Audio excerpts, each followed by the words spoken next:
Welcome to the third ToKini Andy Kanji lesson. Today we're going to cover the meaning, building blocks, writing, historical evolution where applicable, and a story to memorize each of the following kanji. We'll also learn the parts and radicals needed for those kanji.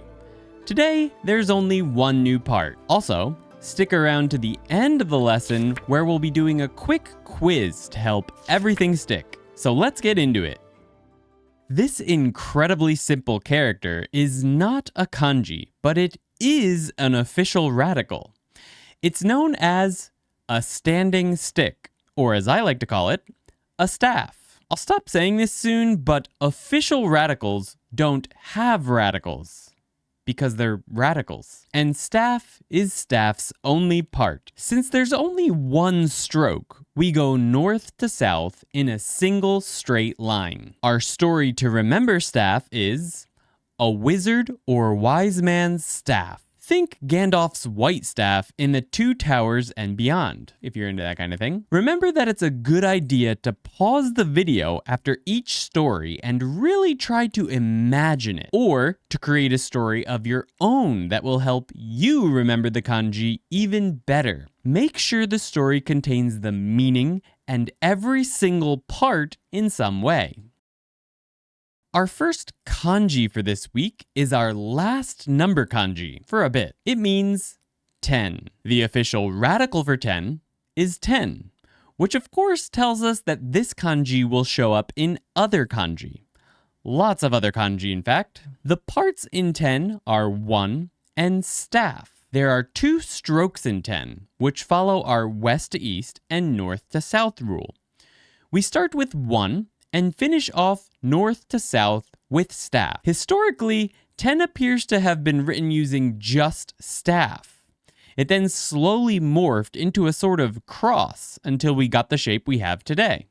A small t for 10. The story we'll use to remember 10 is a staff with one fluorescent worm etched into it gives plus 10 to intelligence. Specifically in relation to learning kanji. Note that for the image I created for this story, I wrap the fluorescent worm around the staff. But when you write it, you have to stretch that bad boy back out into a straight line. For those of you who play role-playing games, the plus 10 to intelligence part should be intelligible enough. For those of you who don't, let's just say this staff makes you smarter. If you'd like to be smarter, make sure to hit the like button. It really helps. Well, I don't know if it helps make you smarter, but it helps videos, I think. We finally get to move away from numbers for the next kanji, which means sun. Sun is its own radical, which means we'll be seeing a lot of it in the future. It can be broken down into a mouth with a 1 inside of it. Remember that when there's something inside of a box, it's always written before we close the box. Sun is no exception. We draw the first 2 strokes of mouth, then draw a 1 inside of it. And finally, we close it on the bottom. Historically, I'd say that the way the Western Zhou dynasty, I think that's how you say it, 3,000 years ago wrote sun is the closest in shape to the actual sun. The way the Ming dynasty 700 years ago wrote it, though, is probably my favorite. How about you? Let me know in the comments. I'm a big fan of our story for this kanji. Shining bright like the sun, our mouth character floats across the sky with a fluorescent worm in its mouth. That fluorescent worm, I think, is what gives it its light. What would the sun be, though, without its counterpart?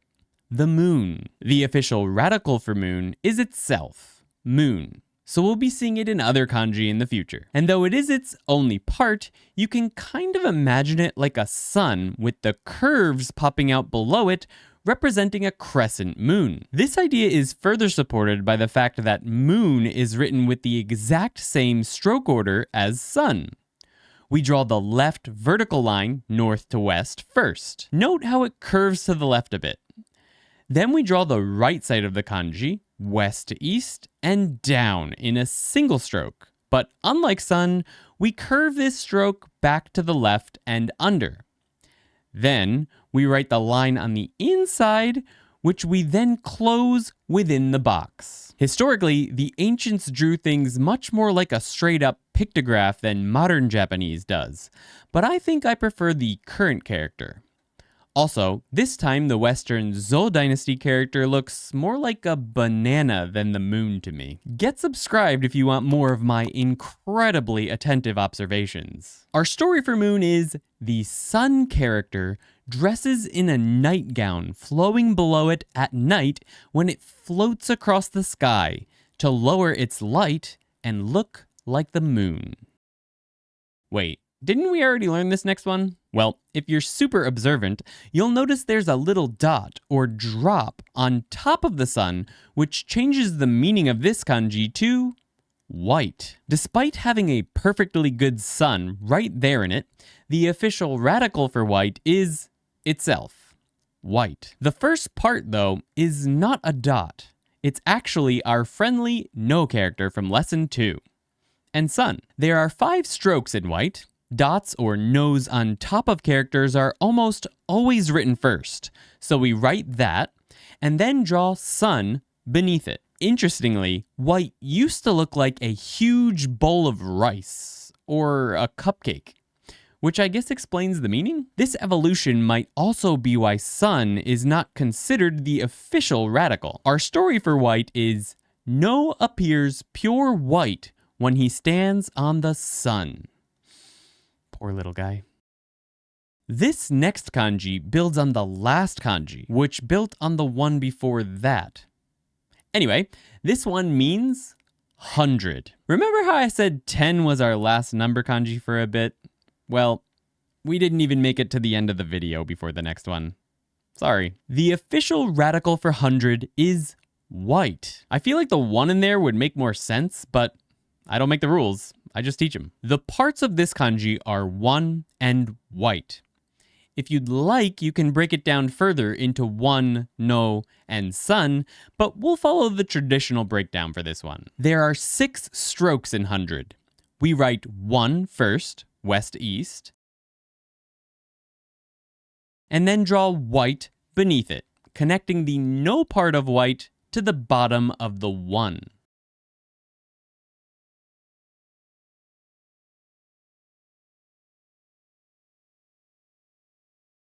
Historically, 100 used to look super cool. What is going on in the Ying Dynasty version? That thing looks awesome. The story for 100 is probably the first story that's gonna really require you to get your imagination going. The now white, sun-bleached no pays 100 yen to ride the fluorescent worm express off of the sun. It's important to visualize the spaceship worm up above the bleached no, who is still standing on the sun and paying his fare. This will give you the right order of the characters. And that brings us to the Lesson 3 quiz. In this section of the video, I'll show you a flashcard with the English meaning for a kanji. Pause the video when we show each card and try to remember how to write that kanji. Next, write it on your hand with your finger or on a piece of paper. Then press play and see if you were right. The best way to remember kanji you just learned is to search your memory for the story we taught you, or the one you made based on the English word on the flashcard. Our first card is 10.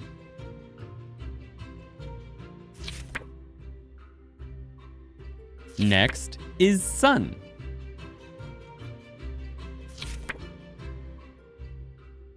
Just a few more. Here's moon.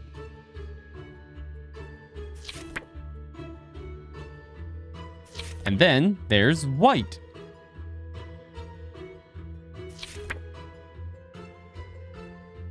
Finally, we have 100. Let us know how many you got right down in the comments. You can learn the next 5 kanji by clicking here, if the video is already out. If you don't want to wait, you can continue learning with our Level 1 Kanji Flashcard deck for ANKI on ToKiniAndy.com. We're also releasing kanji videos early for all the members there, so check it out if you want a head start.